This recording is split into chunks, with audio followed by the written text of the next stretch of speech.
خلیفہ کے ہم ہیں خلیفہ ہمارا، وہ دل ہے ہمارا آقا ہمارا، ہمارا ہمارا خلیفہ ہمارا، وہ دل ہے ہمارا آقا ہمارا، وہ دل ہے ہمارا آقا ہمارا۔ Assalamu alaikum and welcome to This Week with Huzur. Once again, we are honored to present highlights of two virtual mulaqats with Waqf-e-Nau boys and girls from Finland and Khuddam from Singapore that took place last weekend. We begin with Saturday's mulaqat, where Hazrat Khalifatul Masih, may Allah be his helper, met with members of the Waqf-e-Nau scheme from Finland. Last weekend, Hazrat Khalifatul Masih V, may Allah be his helper, held virtual mulaqats with young members of the Jamaat in Finland and Singapore. On Saturday, Hazur, may Allah be his helper, met with members of the Waqf-e-Nau scheme in Finland, who were able to seek Hazur's guidance on a range of issues.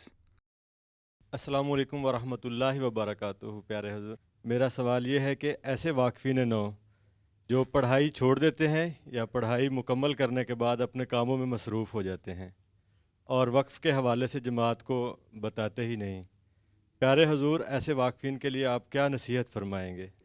بات یہ ہے کہ اصولی طور پہ تو یہ ہونا چاہیے کہ والدین نے جب وقف کیا بچوں کو تو ان کے کانوں میں یہ ڈالیں کہ جب تم نے 15 سال کے ہونا ہے تو پھر تم نے خود جماعت کو بتانا ہے، اپنا بانڈ رینیو کرنا ہے کہ میں 15 سال کا ہو گیا ہوں اور پڑھائی کر رہا ہوں، اور پڑھائی مکمل کر کے تو میں اپنے آپ کو جماعت کے لیے پیش کر دوں گا وقف کے لیے۔ پھر 21 سال کی عمر میں جا کے دوبارہ جب پڑھائی مکمل کر لیں، 21، 22، 23 سال کی عمر یونیورسٹی کی پڑھائی مکمل کر لیں، پھر بتائیں کہ میں نے پڑھائی مکمل کر لی ہے، اب یہ میں نے کام کر لیا ہے، اب بتائیں کہ میں کیا کروں۔ تو اصولی طور پہ تو یہ ایک وعدہ ہے، جو بانڈ ہے، جو ماں باپ نے اپنے بچے کے بارے میں جماعت سے کیا، اس کو پورا کرنا ہے، ایک عہد ہے، اس کو پورا کرنا ہے۔ اس کے بعد بچوں نے اس کو پورا کرنا ہے، اور اگر چاہتے ہیں بچے کے نہ کام کریں، خدمت نہیں کرنا چاہتے تو پھر لکھ کے سیدھا دے دیں کہ ہمارے ماں باپ نے وقف کیا تھا لیکن ہمارے حالات ایسے ہیں کہ ہم نہیں چاہتے۔ تو اصولی طور پر تو یہی ہے، ایمانداری کا تقاضا بھی یہی ہے کہ جب پڑھ لکھ کے کچھ بن جائیں تو اپنے کام کرنے کے لیے اجازت لے لیں، مرکز سے پوچھ لیں کہ ہم نے یہ پڑھائی کر لی ہے، آیا ہم اپنا کام کریں یا مرکز ہمارے سے کوئی خدمت لینا چاہتا ہے۔ تو مرکز اکثر لوگوں کو تو یہی کہہ دیتا ہے کہ تم اپنا کام کرو، اور جو لوگ پڑھائی چھوڑ دیتے ہیں بیچ میں، نکمے ہوتے ہیں، وہ تو ویسے ہی وقت چھوڑ دینا چاہیے، ان کو بتا دینا چاہیے ہم نے پڑھائی کوئی نہیں کی، اب ہمیں بتائیں ہم کیا کریں، کیونکہ پڑھے لکھے لوگ ہمیں چاہیے، وقف-e-نو میں ان پڑھ تو نہیں چاہیے، ٹھیک ہے نا۔ تو یہ ایمانداری کا تقاضا ہے، ان کو بتائیں کہ ایمانداری یہی ہے کہ جو تمہارے ماں باپ نے عہد کیا تھا اس عہد کو پورا کرنے کے لیے تم اپنے بانڈ کو رینیو کیا کرو 15 سال کی عمر میں اور پھر 21 سال کی عمر میں، اور پھر اس پہ پابند بھی رہو۔ السلام علیکم پیارے حضور، میرا سوال یہ ہے، کچھ واقفین جن کے پاس ٹیمپریری ویزا یا وہ ورک ویزے پر رہ رہے ہوتے ہیں اور ان ممالک میں رہنے کے لیے کام کرنا پڑتا ہے، تو وہ کس طرح وقف پیش کر سکتے ہیں اور جماعت کی خدمت کر سکتے ہیں؟ جزاک اللہ۔ کام کرنے والے کوئی 24 گھنٹے تو نہیں کام کرتے ہیں، ٹھیک ہے، کوئی نہ کوئی تو وقت ملتا ہے نا، ویکینڈ ملتا ہی ہے نا، ان ممالک میں 2 دن ویکینڈ میں چھٹی بھی تو ہوتی ہے، ٹھیک ہے، تو اوور ٹائم لگا کے اس ویکینڈ کی چھٹی کو بھی تم اپنے پیسے کمانے پہ لگا دیں اگر، تو اس کا فائدہ کوئی نہیں، تو اسے چاہیے نا کم از کم ہفتے میں 1 دن تو جماعت کو دیں نا، کہ اچھا اگر ہم نے 1 دن اوور ٹائم لگانا ہے کام کرنے کے لیے تو 1 دن ہم جماعت کو دیتے ہیں، جماعتی جو بھی خدمت تمہارے سے لینی ہے لے۔ تو حق تو یہی ہے۔ یہاں آپ آئے تھے، کس طرح آئے تھے؟ اسٹوڈنٹ ویزے پہ آئے تھے؟ ہاں جی حضور۔ ٹھیک ہے، اسٹوڈنٹ ویزے پہ آئے تھے، وہاں سے پاکستان سے چھوڑ کے اس لیے آئے تھے یا اعلیٰ تعلیم حاصل کریں، یا اس لیے آئے تھے کہ وہاں تعلیم کے موقع نہیں تھے آپ کے لیے؟ اس لیے آئے تھے نا۔ ہاں جی حضور۔ تعلیم کا موقع کیوں نہیں تھا؟ کیونکہ حضور وہاں پہ جس طرح یہاں پہ ہمیں آزادی سے تعلیم حاصل کرنے کی موقع ملتا ہے، وہاں پہ نہیں مل پاتا۔ آزادی کے ساتھ اپنے آپ کو احمدی ظاہر کر کے وہاں چھپ چھپ کے ڈر کے رہتے تھے۔ اس کا مطلب احمدیت کی وجہ تو کچھ نہ کہیں چاہے اسائلم کیا ہو کسی نے یا تعلیم کی غرض سے آیا ہو. اس کے پیچھے یہی ایک بات ہوتی ہے کہ پاکستان میں آزادی مذہب نہیں تھی تو اس لیے ہم یہاں آ گئے.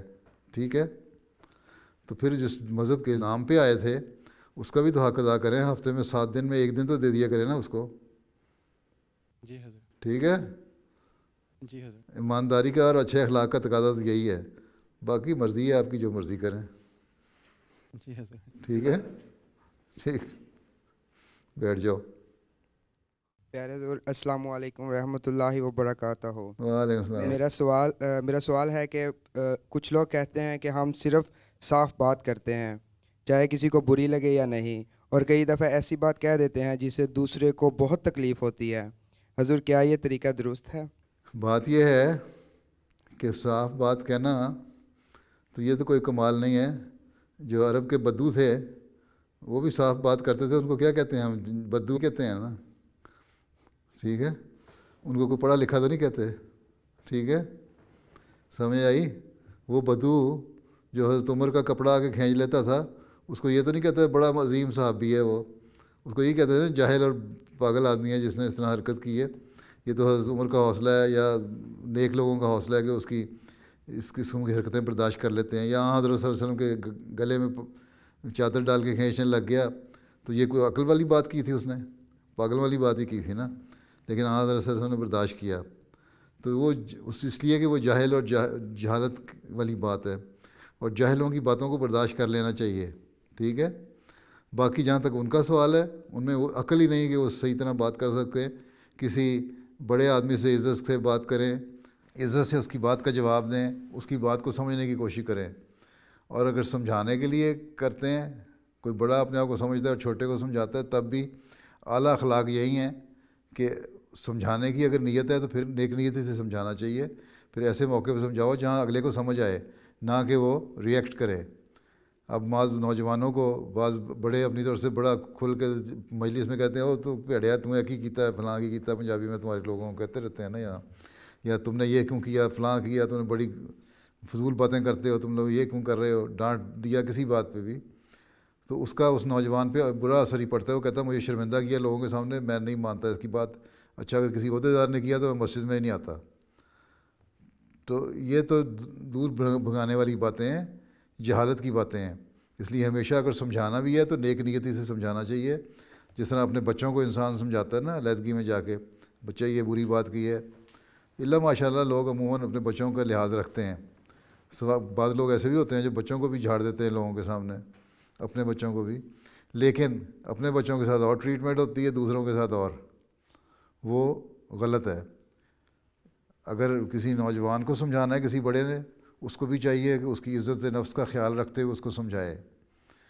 اور اگر چھوٹے نے کسی سے بڑے سے بات کرنی ہے اس کو بھی چاہیے کہ ادب اور لحاظ کا حسب مراتب کا خیال رکھ کے بات کرے, نہ یہ کہ جاہلوں کی طرح جو منہ میں آیا بکتے چلے گئے اور اگلے کی بات ہی نہ سنی.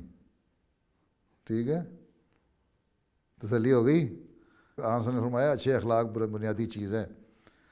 ٹھیک ہے, نرمی سے دنیا ایک دوسرے سے پیش آنا چاہیے اور اچھے اخلاق سے بات کرنی چاہیے, نہ یہ کہ بدوؤں کی طرح جاہلوں کی طرح جو منہ میں آئے بول دیا. ٹھیک ہے.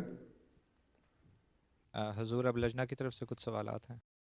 السلام علیکم ورحمۃ اللہ وبرکاتہ. حضور وعلیکم السلام ورحمۃ اللہ وبرکاتہ. اسکول میں ہماری جو کلاس فیلوز ہوتی ہیں ان کا کلچر ہم سے بہت مختلف ہوتا ہے, ہم ان سے کس حد تک دوستی کر سکتے ہیں؟ بات یہ ہے کہ کلچر ان کا مختلف ہے. اسکول میں تو آپ لوگ ایک یونیفارم میں ہوتے ہیں, ٹھیک ہے, اس لیے لباس کے لحاظ سے تو آپ لوگ تقریباً ایک ہی ہیں نا. ٹھیک ہے, باقی رہ گئے ان کو مذہب سے کوئی دلچسپی نہیں ہوتی, تو آپ ان کو بتائیں کہ میں احمدی مسلمان ہوں, اور احمدی مسلمان کیا ہوتے ہیں. اچھے اخلاق سے پیش آؤ, ان سے دوستی کرو, تو وہ خود ہی پوچھیں گی تم کون ہو. اور پھر وہ تمہارے اگر گھر آ کے تمہیں سے ملنا چاہیں تو وہ گھر بھی آ کے مل سکتی ہیں. تم نے لوگوں کے گھروں میں نہیں جانا, نہ نائٹ اسپینڈ کرنے جانا ہے. اوور نائٹ اسٹے کہیں نہیں ہونا چاہیے, نہ لڑکوں کا نہ لڑکیوں کا. کسی کے گھر میں ہیں، لیکن اس کے بعد اگر وہ تمہیں کبھی بلائیں دعوت پہ تو 1-2 گھنٹے کے لیے چلے جاؤ، لیکن وہاں جا کے احتیاط کرو کہ تم نے اچھے اخلاق دکھانے ہیں، ہمیشہ ایک احمدی کے اخلاق دکھانے ہیں۔ اگر وہاں کھیل کے دوران نماز کا وقت ہو گیا تو کہہ دو کہ میری نماز کا وقت ہو گیا، مجھے نماز پڑھنے کے لیے جگہ بتا دو، میں نماز پڑھ لوں۔ اس سے ان پہ اچھا اثر پڑے گا۔ وہ تمہارے گھر آتی ہیں، کھیلتی ہیں، تو کھیلنے کے دوران ان کو بھی اسی طرح اگر نماز کا وقت ہو گیا بتاؤ، اچھی باتیں ان سے کرو۔ اگر کوئی غلط بات کرنے لگے تو کہہ دو یہ ایسی باتیں ہیں جو ہمیں پسند نہیں ہیں، ٹھیک ہے، ہمیں اچھی باتیں کرنی چاہیے، علم بڑھانے کے لیے باتیں کرنی چاہیے۔ تو کلچر تو ہر ایک کا اپنا اپنا ہے، لیکن اسی طرح ہم تعلق بڑھائیں گے اور ان کو قریب لائیں گے اور اپنے اچھے اخلاق ان کو دکھائیں گے تو وہ پھر قریب ہو کے احمدیت کے متعلق سوچیں گی، بات کریں گے، اور پھر اس طرح تبلیغ کے راستے بھی کھلیں گے۔ تو بعض چھوٹے چھوٹے بچے بھی اپنے عمل سے، اپنی باتوں سے، اپنی دوستیوں سے تبلیغ کرنے شروع کر دیتے ہیں اپنے عمر کے بچوں کو، اور 15-16 سال میں بعض دفعہ بعض لڑکیاں احمدی بھی ہو جاتے ہیں ان کی اپنے دوستوں کی باتیں سن کے۔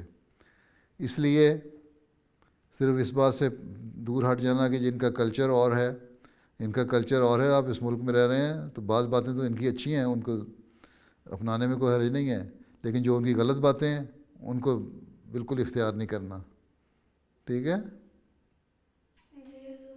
چلو پھر بیٹھ جاؤ۔ حضور، دوران تبلیغ جب ہم دوستوں کو کہتی ہیں کہ اسلام ایک پرامن مذہب ہے تو وہ ہمیں کہتی ہیں کہ اگر یہ درست ہے تو یہ باتیں ہمیں بتانے کے بجائے مسلمان ملکوں میں جا کر بتاؤ، ہم تو پہلے سے ہی پرامن رہنے والے لوگ ہیں۔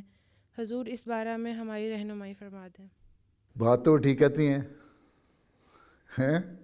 ان سے کہو تمہاری بات بالکل ٹھیک ہے اور ہمیں یہی کرنا چاہیے، لیکن مشکل یہ ہے کہ ہم جب امن کی بات کرنے والے ہیں، ہم احمدی ہیں اور ہم نے اس شخص کو مانا ہے جس نے امن پھیلانے کے لیے آنا تھا حضرت صلی اللہ علیہ وسلم کی پیشگوئیوں کے مطابق، اور ہماری مخالفت یہ لوگ کرتے ہیں۔ اس لیے ہماری جہاں تک کوشش ہوتی ہے ہم ان کو بھی بتاتے ہیں، لیکن ہم تمہارے سے بات تو صرف اس لیے کر رہے ہیں کہ تمہیں یہ بتائیں، اگر تمہارے دماغ میں کوئی شکوک ہیں اسلام کے بارے میں کہ اسلام پرامن مذہب نہیں ہے تو وہ دور ہو جائے۔ تمہیں ہم قائل کرنے کے لیے نہیں بتا رہے کہ تم اسلام لے آؤ۔ اسلام لانا، مذہب بدلنا ہر ایک کا اپنے دل کا معاملہ ہے۔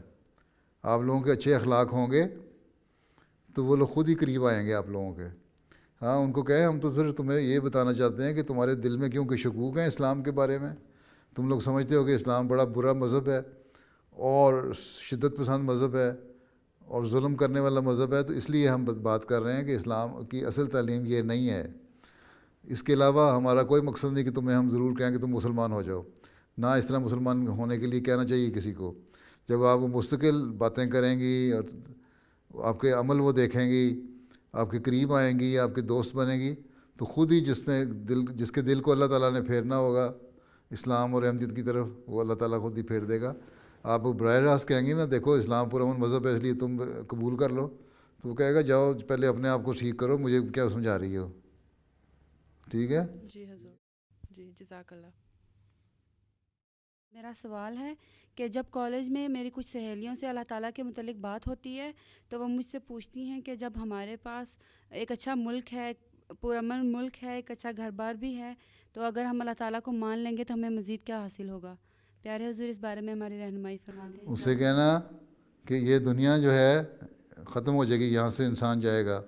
ہمارا یہ تصور ہے، ہمارا یہ اسلام کا یہ کانسیپٹ ہے کہ اس کے بعد بھی ایک دنیا ہے، ٹھیک ہے؟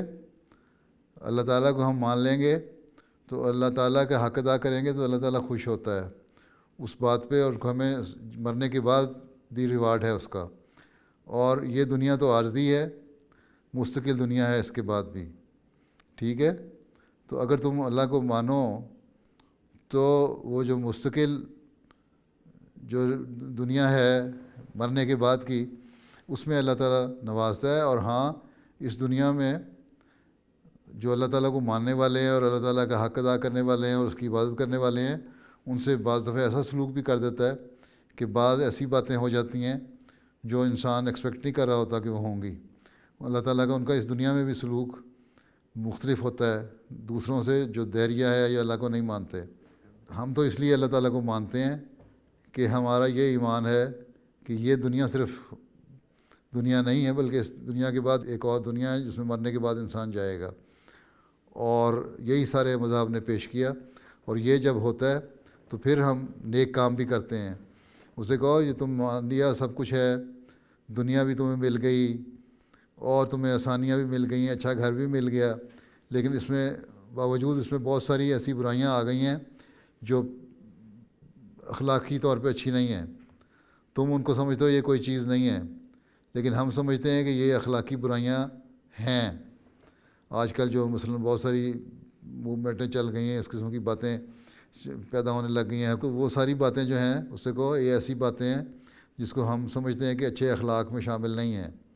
اس لیے ہم اللہ تعالیٰ کی تعلیم کے مطابق ان سے بچنے کی کوشش کرتے ہیں. اور پھر یہ بھی جتنے ایتھیسٹ ہیں، خدا کو نہ ماننے والے، وہ یہ تسلیم کرتے ہیں کہ جو اچھے اخلاق تھے دنیا میں جو آئے ہیں، جو انسان پہلے کیو میں رہتا تھا، پھر جنگل میں رہنا شروع ہوا، پھر باہر نکلا اور ایک سوسائٹی بننی شروع ہوئی اور پھیلنی شروع ہوئی، ان میں جو اچھے اخلاق پیدا ہوئے وہ نبیوں کے ذریعے سے آئے. اور دنیا میں جتنے بھی مذہب آئے سب کی بنیادی تعلیم یہی تھی کہ اللہ تعالیٰ کو مانو اور آپس میں اچھے اخلاق ایک دوسرے سے دکھاؤ. ٹھیک ہے؟ اور مذہب میں بھی دیکھ لو کہ یہ نہیں باتیں مختلف نہیں ہیں، ایک ہی چیز ہے. ہر مذہب جو ہے ایک بات کی تعلیم دیتا ہے کہ اللہ کو مانو اور اچھے اخلاق دکھاؤ، ایک دوسرے کا خیال رکھو. ٹھیک ہے؟ بعد میں بگاڑ پیدا کر لیا مذہب کے ماننے والوں نے اس میں، لیکن بنیادی تعلیم ہر مذہب کی ایک ہے. اور یہ ایتھیسٹ بھی مانتے ہیں کہ جو بنیادی تعلیم اخلاق کی ہے وہ نبی لے کے آئے. جب نبی لے کے آئے تو نبی کہتے ہیں ہم اللہ کی طرف سے آئے. اگر ایک بات پہ انہوں نے سچ بولا اور اچھائی پیدا کر دی دنیا میں تو اس کا مطلب ہے کہ ان کی باقی باتیں بھی سچی ہیں. اس لیے ہمیں اللہ کو بھی ماننا چاہیے اور اللہ کی عبادت بھی کرنی چاہیے اور ایک دوسرے کے حق بھی ادا کرنے چاہیے. اور یہی مقصد لے کے حضرت مسیح علیہ السلام بھی آئے تھے کہ اس دنیا میں اس زمانے میں لوگ جو ہیں خدا تعالیٰ کو بھول رہے ہیں اور اچھے اخلاق جو ہیں وہ ختم ہو رہے ہیں.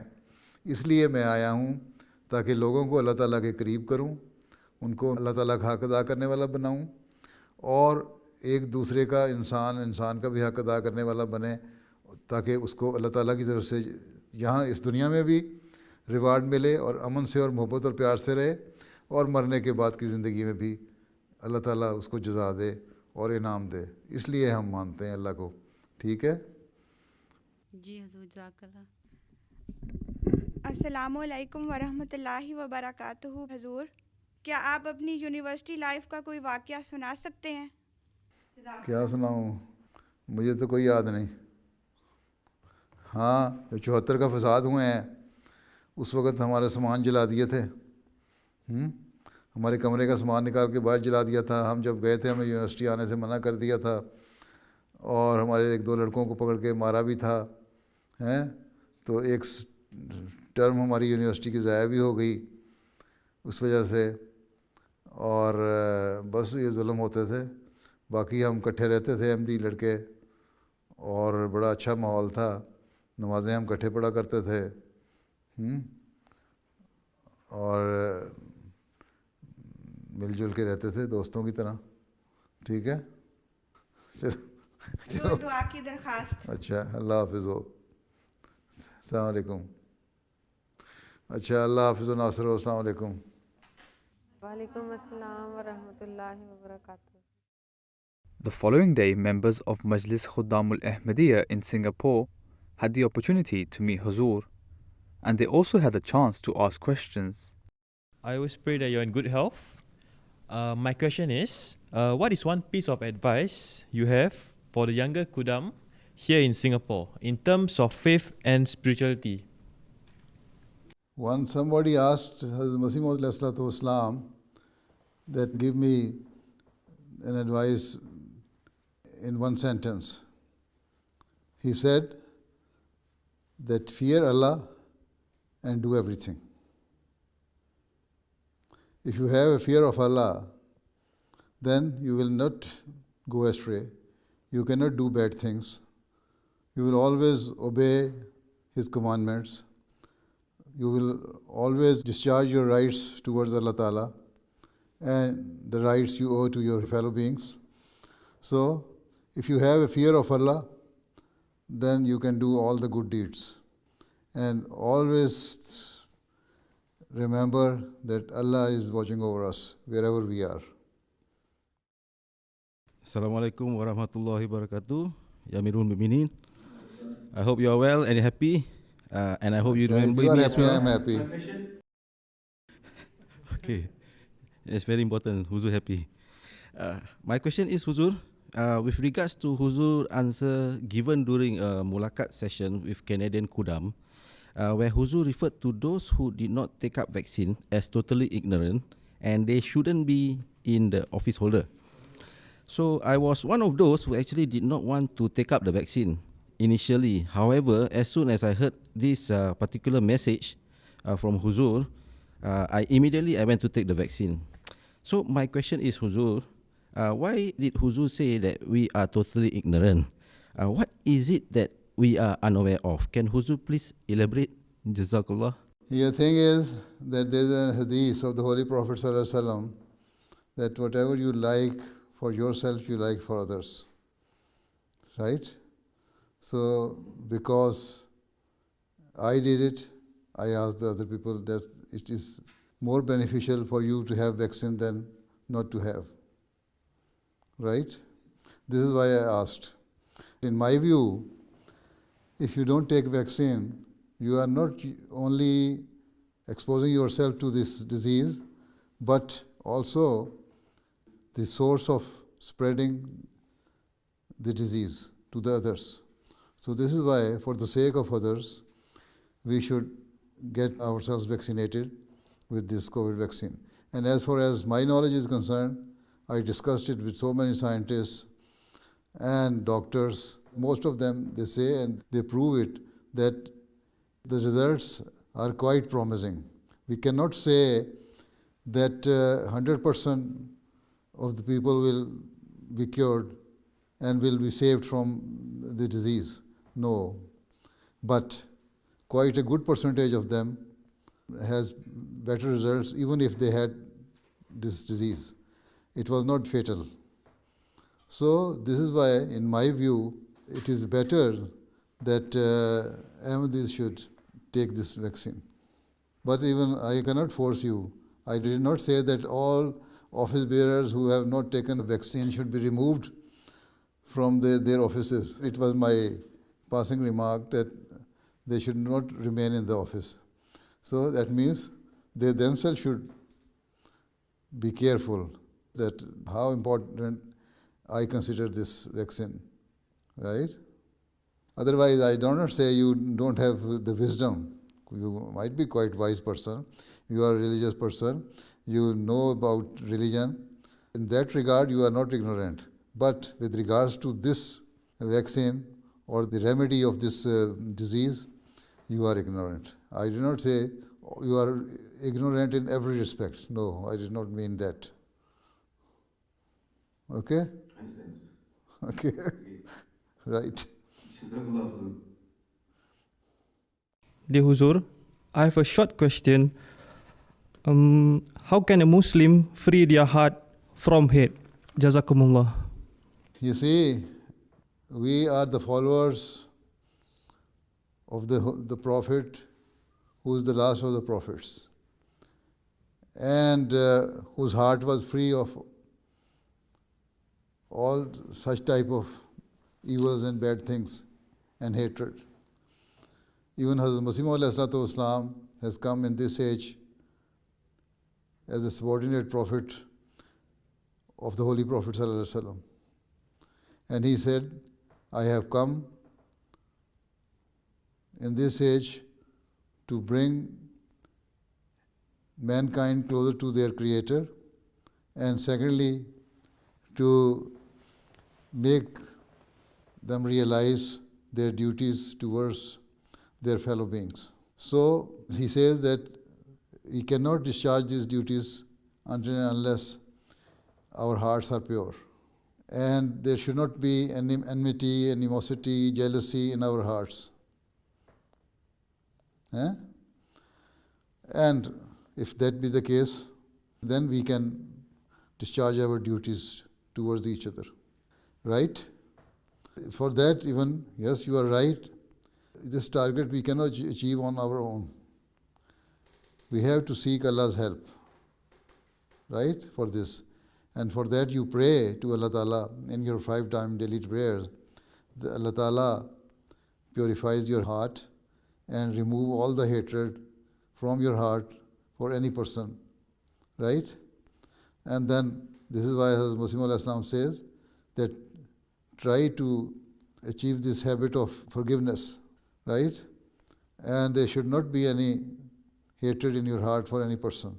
We say istighfar for it. Always say istighfar, la hawla wa la quwwata illa billah, and then pray in your 5 daily prayers that Allah Ta'ala remove all type of evil things and hatred from your heart for any other person. Okay? Jazakallah Huzur. Jazakallah.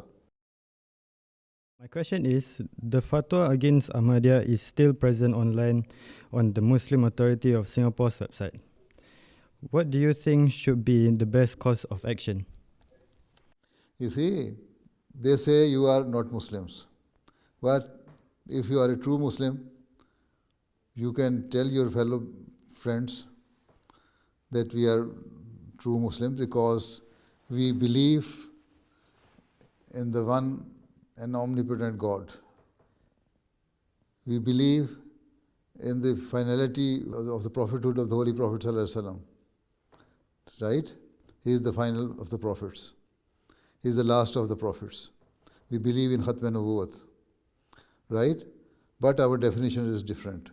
That according to the prophecy of the Holy Prophet Sallallahu Alaihi Wasallam, a person was to come in the latter days.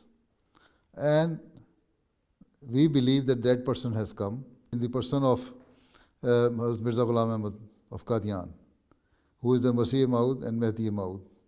He is a subordinate prophet of the Holy Prophet Sallallahu Alaihi Wasallam, and subordinate or Ummati prophet from among the followers of the Holy Prophet Sallallahu Alaihi Wasallam. The prophet can come, and it was foretold and prophesied by the Holy Prophet Sallallahu Alaihi Wasallam that he will come.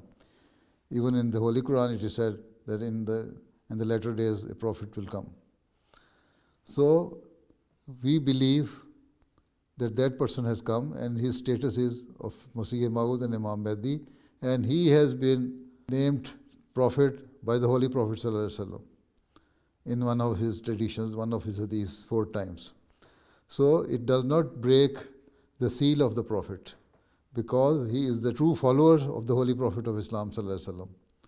So those who are your close friends, you can tell them that this fatwa is totally wrong, and they do not understand our belief. They even do not argue with us, and they are misconstruing our interpretation, or even they are misconstruing the hadith of the Holy Prophet Sallallahu Alaihi Wasallam. If you believe that the Messiah is yet to come, then when he will come, you will believe his status will be of the Prophet, because if they believe that Jesus will come again, then Jesus has already been given the status of prophethood. Right? Once he is a prophet, Allah Ta'ala will not remove that title from him. He will remain the prophet. And when he is the prophet and comes, even he himself comes, then it will break the seal of the prophet. But here what we interpret is the right, because we say the person who was to come, it was a metaphor. It was not that Jesus himself will come, but a person will come on the footsteps of Jesus, who will be the follower of the Holy Prophet Sallallahu Alaihi Wasallam, and will be given the status of prophethood as a subordinate prophet of the Holy Prophet Sallallahu Alaihi Wasallam. So in this way, in your discussions with your friends, you can remove this doubt from the minds of the people. So this is the tabligh. As much as you can do tabligh, you will spread this message and remove the doubts from the minds of the people. So it all depends on the level of your tabligh and how efficient you are in tabligh, how daring you are in expressing your view, right? As far as fatwas are concerned, they are always there. Non-Ahmadis are always speaking against us, and everywhere they are doing it. So we cannot fight with them. The only thing is that we behave like Muslim, we show our examples. Each and every of our action should be according to the teaching of Islam. And then when the people will see that we are behaving like a Muslim, they themselves will know that these fatwas are all wrong fatwas. Right? Allah Hafiz Nasir. Assalamu alaikum wa rahmatullahi wa barakatuh. Alaikum salam wa rahmatullahi wa barakatuh, Huzur. Those were highlights from 2 mulaqats that took place last weekend. We now end with a final segment, a clip from this week's Friday sermon. In today's Friday sermon, Huzur, may Allah be his helper, continued his series of sermons on Hazrat Abu Bakr Raziyallahu Ta'ala Anhu. Huzur narrated an incident regarding the migration of the Holy Prophet Sallallahu Alaihi Wasallam from Mecca to Medina, which illustrated Hazrat Abu Bakr Raziyallahu Ta'ala Anhu's unwavering love and obedience to the Holy Prophet Sallallahu Alaihi Wasallam.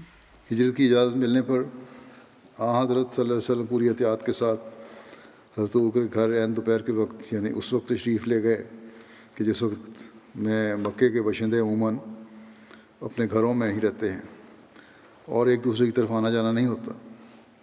اور مزید احتیاط یہ بھی کی کہ شدید گرمی بھی تھی، چنانچہ اپنا چہرہ اور سر وغیرہ بھی کپڑے سے ڈھانپے رکھا. جب آپ حضرت ابو بکر کے گھر کے قریب پہنچے تو کسی نے بتایا اور طبرانی اور فتح الباری کی روایت کے مطابق اسماء نے کہا کہ نبی اکرم صلی اللہ علیہ وسلم تشریف لاتے ہوئے معلوم ہوتے ہیں. حضرت ابو بکر کہنے لگے کہ میرے ماں باپ آپ پر قربان، اللہ کی قسم نبی صلی اللہ علیہ وسلم جو اس گھڑی میں ہمارے پاس تشریف لائے ہیں اس کی وجہ کوئی خاص بات ہے جو پیش آئی ہے. اور ساتھ ہی حضرت ابو بکر گھبرا کر تیزی سے فدائیانہ انداز میں باہر نکلے، اور جب نبی اکرم صلی اللہ علیہ وسلم اندر تشریف لائے تو کمرے میں حضرت عائشہ اور حضرت اسماء تھیں. حضرت صلی اللہ علیہ وسلم نے حضرت ابو بکر سے فرمایا کہ تمہارے پاس جو لوگ ہیں ان کو باہر بھیج دو. جس پر حضرت ابو بکر نے عرض کیا کہ حضور صرف یہی میری 2 بیٹیاں ہیں اس وقت یہاں ہیں اور کوئی نہیں ہے. یا ایک روایت کے مطابق عرض کیا یا رسول اللہ صرف آپ کے گھر کے لوگ ہی یہاں ہیں اور کوئی نہیں. چنانچہ حضرت صلی اللہ علیہ وسلم نے فرمایا کہ ابو بکر مجھے ہجرت کی اجازت مل گئی. حضرت ابو بکر بے ساختن عرض کیا یا رسول اللہ آپ کی رفاقت یعنی میں بھی آپ کے ساتھ ہوں گا؟ آپ صلی اللہ علیہ وسلم نے فرمایا ہاں. یہ بخاری کی روایت ہے. اس پر حضرت ابو بکر خوشی سے رو پڑے. حضرت عائشہ بیان کرتی ہیں کہ اس دن پہلی بار مجھے معلوم ہوا کہ خوشی سے بھی کوئی روتا ہے.